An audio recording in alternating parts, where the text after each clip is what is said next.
আমি চলে এসেছি আমার রান্নাঘরে এবং আজ আমি নিয়ে এসেছি বাচ্চাদের একটা খুবই পছন্দের মতো সফট ড্রিঙ্ক। কি বলো তো? Banana smoothie.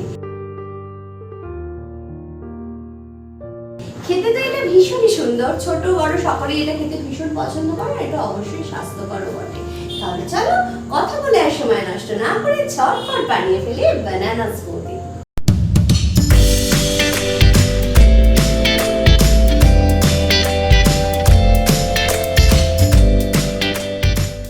বানানা স্মুদি বানাবার জন্য কি কি লাগছে আমি সেগুলো তোমাদেরকে দেখিয়ে দিই। লাগছে আমার এখানে দুটো কলা। এখানে আমি কাঁঠালি কলা নিয়েছি, তোমরা যে কোনো কলাই ব্যবহার করতে পারো। এখানে নিয়েছি একটা ভ্যানিলা আইসক্রিম আর নিয়েছি একটু দুধ। আমি এখানে চিনি ব্যবহার করব না, যদি তোমাদের মনে হয় অবশ্যই তোমরা চিনি ব্যবহার করতে পারো।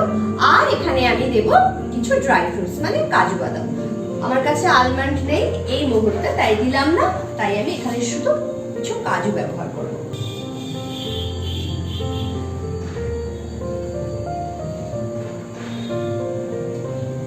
আইসক্রিমটা দিয়ে দিলাম।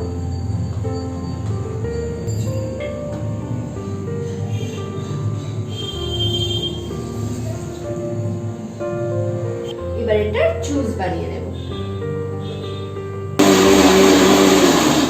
রেডি।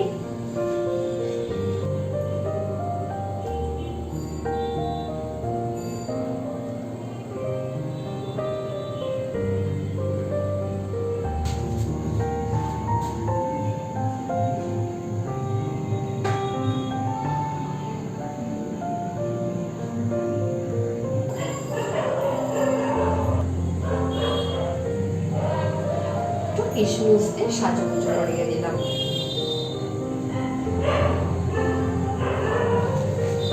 তৈরি হয়ে গেল আমার বানানা স্মুদি। দেখো দেখতে তো সুন্দর হয়েছে, খেতেও এটা ভীষণ সুন্দর। যেহেতু আইসক্রিম দেওয়া আছে বাচ্চারা তো ছপ করে খেয়ে নেবে। তাহলে চটপট বাড়িতে বানিয়ে ফেলো। আজকে এই পর্যন্ত, কালকে দেখা হবে আবারও একটা নতুন রেসিপি নিয়ে। অনেক মজা করবো, অনেক আড্ডা দেবো। আশা কিন্তু চাই তোমাদের। ভালো থেকো, সুস্থ থেকো, ধন্যবাদ।